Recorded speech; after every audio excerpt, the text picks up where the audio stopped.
Olá, pessoal! Hoje nós estudaremos sobre o gênero textual diário no capítulo 17, no livro 2. E só para contextualizar um pouquinho, nesse nosso quinto módulo do nosso material, nós trabalharemos com o tema Em Busca da Paz. E, como vocês sabem, nós temos 4 capítulos que abordarão os temas relacionados, então, a esse aspecto central. Primeiramente, sobre diários de guerra, então nós vamos ter conhecimento de algumas narrações relativas a acontecimentos de, principalmente nesse caso, crianças que participaram, que vivenciaram situações de guerra. O outro ponto, o outro capítulo trabalhará sobre intolerância, depois sobre infâncias roubadas e a luta pela paz. Então, nós temos então o módulo que traça a visão da guerra pelo olhar de crianças que viveram a sua infância em meio à tragédia. Então, neste capítulo, como eu já falei que é o capítulo 17, nós temos os textos que fazem referência à guerra que atingiu a Bósnia e Herzegovina entre 1992 e 1995. Então, nós temos o texto das páginas 8 e 9, que é o texto que serve de base para as nossas análises, para os nossos estudos, então relacionados então ao tema e também ao gênero textual que nós veremos logo na sequência. Então, como vocês podem visualizar a estrutura desse texto, trata-se de um texto que é um diário. Ele tem a indicação do dia, da data, tem também o vocativo, ou seja, a pessoa que está escrevendo esse texto, especificamente aqui o interlocutor dela é o próprio diário, então ela usa esse vocativo. E outros elementos também que fazem referência a esse gênero textual. Então, é interessante que vocês façam uma leitura desse texto ali, e que vocês até mesmo pausem o vídeo para que depois na sequência vocês possam ter um melhor entendimento a respeito do que será tratado na sequência. Então, esse texto faz parte do livro O Diário de Zlata, A Vida de uma Menina na Guerra, de Zlata Filipovic, ou seja, ele é um texto, ele é um livro que foi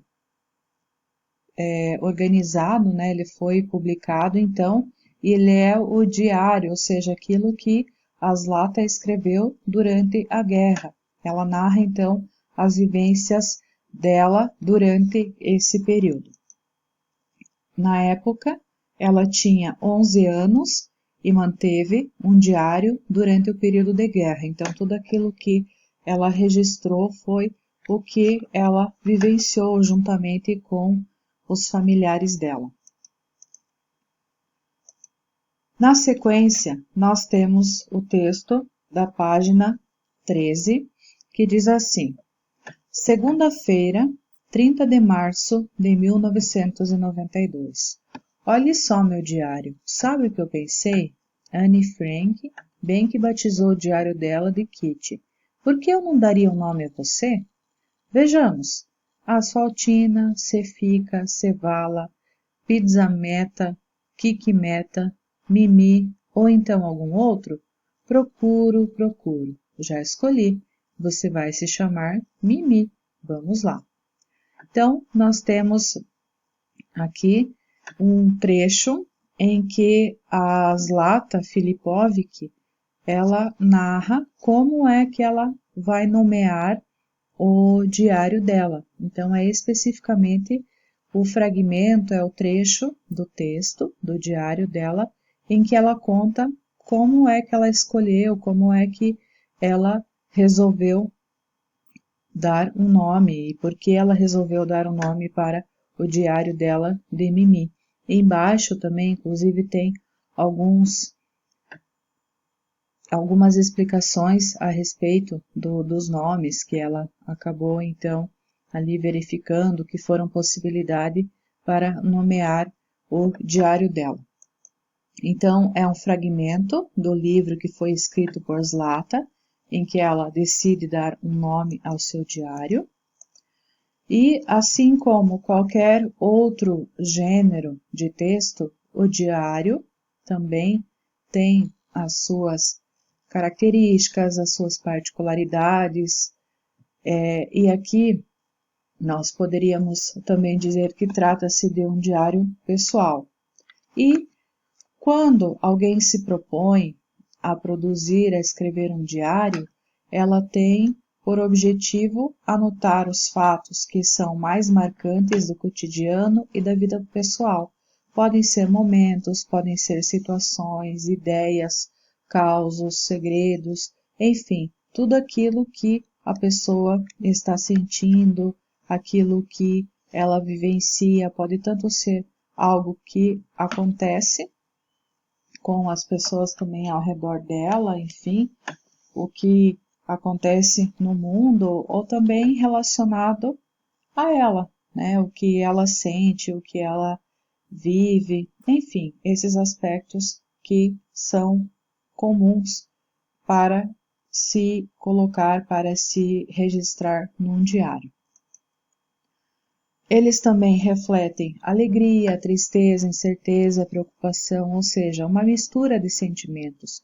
Não há um sentimento em específico que pode ser registrado, que pode ser abordado em um diário, mas tudo aquilo que faz parte. Então, tanto a alegria quanto a tristeza, enfim, sentimentos bons ou sentimentos ruins, ou acontecimentos bons ou acontecimentos ruins, tudo isso pode ser registrado, pode ser escrito em um diário.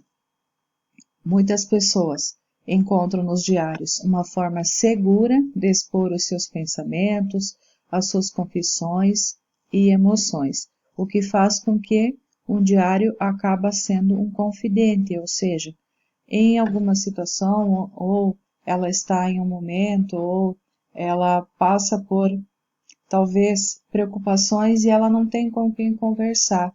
E o diário acaba sendo uma forma de a pessoa então expressar aquilo que ela está sentindo, aquilo que ela está pensando, enfim, e que talvez ela não se sinta segura para se abrir, para contar, para expor para a outra pessoa. E acaba sendo então uma forma segura. E o diário, então, ele é algo muito pessoal.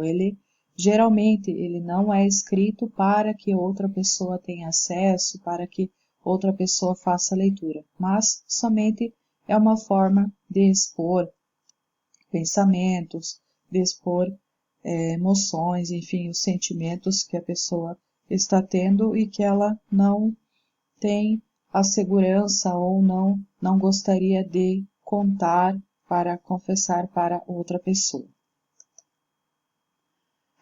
Para que ele cumpra a sua função, é necessário uma regularidade nas anotações, então isso significa que é necessário que a pessoa ela escreva com uma certa regularidade, ou todos os dias, ou com uma frequência, vamos dizer assim, não com intervalos muito longos entre os períodos, entre os dias, ou talvez com intervalo de 2, 3 dias, ou muitas pessoas acabam também escrevendo diariamente. Então, para que ele cumpra essa função, então é necessária essa regularidade.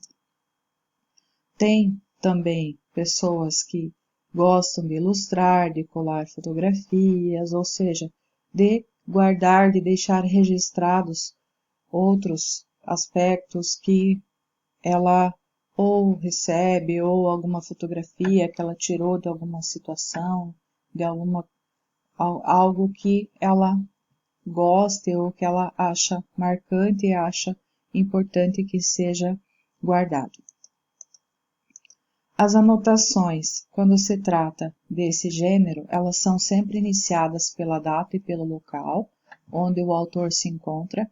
Isso também é visível lá no texto, no primeiro, lá do nosso material, nas páginas 8 e 9, tem lá a indicação do dia da semana, por exemplo, quinta-feira, domingo, terça, quarta, enfim. E a data, né, também é um aspecto importante, 9 de abril de 1992, 12 de abril de 1992, enfim, sempre vai colocando, sempre vai apontando a data e também o local. E o local aqui, nesse caso, ela também vai desenvolvendo, vai colocando no desenvolvimento do texto. O vocativo, que é, nesse caso, a pessoa que para quem seria, mas nesse caso específico do diário é o nome do diário, né? O nome que a pessoa escolhe para o seu diário. Ele é escrito em primeira pessoa, também por se tratar de um relato. A pessoa narra o que ela viveu, enfim, por isso ela apresenta em primeira pessoa. Ele segue uma ordem cronológica, ou seja, de acordo com as datas, os dias em que ocorrem os fatos. A linguagem é bastante informal, pode-se usar gírias, marcas de oralidade, ou seja, não há tanto uma necessidade de se cuidar com a norma padrão, então utiliza-se mais um vocabulário que é comum no dia a dia. Também, outro aspecto que é bastante importante na elaboração, na escrita do diário é a assinatura e despedida. Até, se vocês analisarem lá dos primeiros pontos, os primeiros aspectos, aqui da página 8, também da página 9, notem lá, em alguns casos, uma despedida, por exemplo, os Lata, que ama você, enfim, outras situações ela apenas coloca o nome dela na despedida. A tarefa referente à aula de hoje, então, trata-se da resolução das questões da página 11 e também da página 12, que são referentes ao primeiro texto, primeiro fragmento, lá das Zlata Filipovic. Então, é necessário que vocês resolvam essas questões. E também temos lá na página 14 mais 3 questões que são referentes ao texto que está lá na página 13. Então, páginas 11, 12 e 14 são as páginas que vocês deverão responder como tarefa referente ao conteúdo, referente à aula de hoje. E por hoje é só. Bons estudos e até a próxima aula.